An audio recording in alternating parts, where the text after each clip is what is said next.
Эфир нашего телеканала продолжит актуальное интервью. В студии Иван Лазаренко. Здравствуйте.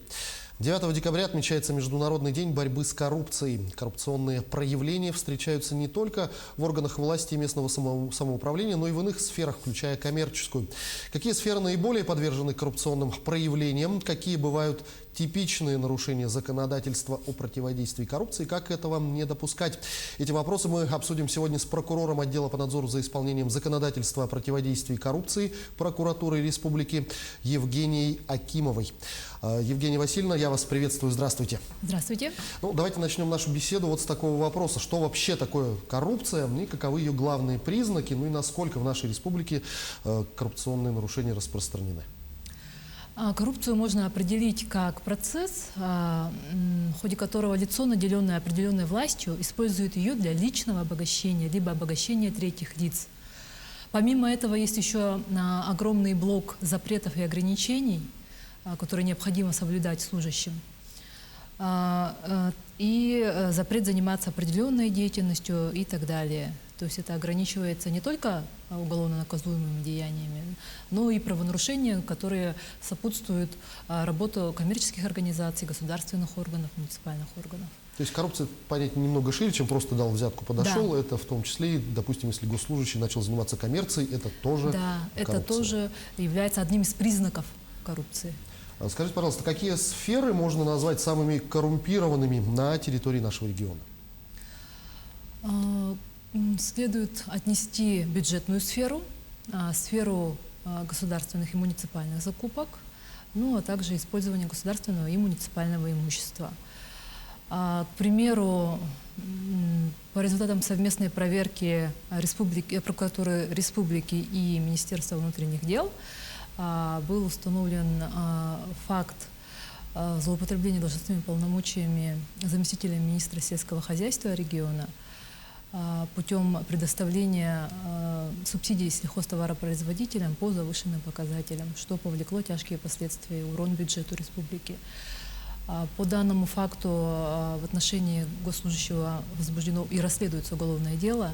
Также по представлению прокуратуры республики он был освобожден от занимаемой должности в связи с утратой доверия. Также могу привести в пример прокуратуру Хангаласского района, по материалам проверки которой в этом году было возбуждено уголовное дело в отношении сотрудников администрации города Покровска в связи с оплатой фактически невыполненных работ по муниципальным контрактам. Если говорить о нарушениях, то какие из них можно назвать типичными в сфере законодательства о противодействии коррупции? К типичным нарушениям относится предоставление недостоверных и неполных сведений о доходах. Такого рода проверки органами прокуратуры проводятся на постоянной основе, как на местах, то есть в районах, а также здесь, в органах государственной власти. И, к сожалению, такие нарушения достаточно у нас распространены, и они из года в год выявляются. Помимо этого, выявляются нарушения в деятельности комиссий по регулированию конфликта интересов. Конфликт интересов вы упомянули сейчас. Давайте чуть подробнее остановимся на этом моменте. Что такое конфликт интересов? Конфликт интересов – это ситуация, при которой, к примеру, государственные или муниципальные служащие используют свои должностные то есть полномочия вопреки интересам службы, то есть в интересах личного обогащения, либо обогащения третьих лиц. То есть когда его личные интересы препятствуют беспристрастному исполнению им должностных полномочий. Если такой конфликт возникает, то какие меры нужно предпринимать? Если такая ситуация возникла или может возникнуть, во-первых, работнику необходимо в первую очередь поставить в известность своего работодателя непосредственно, обратиться к нему с письменным уведомлением. Работодатель, в свою очередь, обязан принять меры по недопущению либо урегулированию конфликта интересов путем, например, отвода госслужащего от исполнения обязанности трудовой, которая может повлечь конфликт интересов. Также сам работник может воспользоваться правом самоотвода. Но в первую очередь, конечно же, нужно принять меры по уведомлению своего работодателя, чтобы препятствовать такой ситуации. А вот как показывает практика, вот такой конфликт интересов чаще всего возникает умышленно или неосознанно? И что грозит работнику, если об этом конфликте интересов он работодателю не сообщит?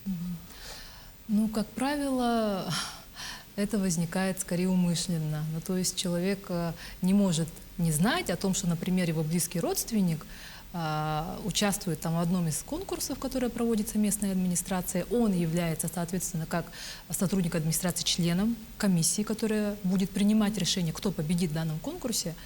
Ну, не может такого, что он случайно вот, не был в курсе и принял решение о том, что победителем должен быть вот его близкий родственник. Что брат участвует в тендере, я не знал. Тут невозможно слукавить, что я вот не был в курсе. Поэтому, к сожалению, да, в данной ситуации это, как правило, умышленные все-таки нарушения. Но в случае совершения подобного правонарушения по закону предусмотрено увольнение лица в связи с утратой доверия. Но вместе с тем окончательное решение в данной ситуации все-таки принимает работодатель. Вот, например, у нас ситуация была в одном из районов, там исполняющий обязанности главы поселения заключила договор на выполнение услуг со своим супругом, то есть близким родственником. Соответственно, супруг получил доход. Об этом, соответственно, в комиссию не было сообщено своевременно. Да? И вот по мерам, принятым прокуратурой, было внесено представление, должностное лицо привлечено к дисциплинарной ответственности, а доход, незаконно полученный супругом, был возвращен в бюджет поселения. Но увольнение не последовало. То есть в данном случае увольнение все-таки это право работодателя, он решает. Вот такой вопрос, который очень часто возникает у простого, скажем так, населения. Могут ли государственные и муниципальные служащие заниматься иной работой или даже, может быть, коммерческой деятельностью? Не нарушает ли это какие-то запреты, законы? Иной деятельностью, например, предпринимательской деятельностью, у нас лица, занимающие государственные должности, например, министры, заместители министров, заниматься не могут. Они могут заниматься иной творческой, научной деятельностью.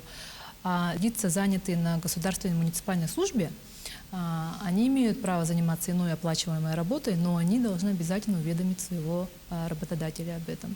В случае неуведомления это также будет являться нарушением. Ну, естественно, работа должна быть свободной от основной работы. Да, да. И также существует у нас запрет, это занятие конкретно предпринимательской деятельностью, муниципальным и государственным служащим запрещена. То есть она не может быть совместима. Скажите, если говорить в целом по республике, то какие административные правонарушения коррупционного характера чаще всего выявляются? В текущем году основную массу выявленных административных правонарушений в сфере противодействия коррупции у нас составляют правонарушения, связанные с привлечением к трудовой деятельности бывших муниципальных и государственных служащих. В чем она выражается? Да? Например, государственный гражданский служащий увольняется с какого-либо министерства и устраивается на работу в коммерческую организацию.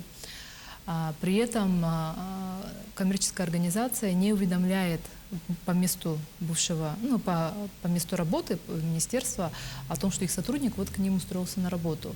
Хотя тогда как по закону они обязаны это делать. То есть в течение 2 лет с момента увольнения с государственной гражданской службы лицо, занимающее должность, которая имеется в соответствующем перечне, новый работодатель обязан уведомить бывшего работодателя о том, что на работу принят бывший государственный или муниципальный служащий. А в случае нарушения грозит административный штраф.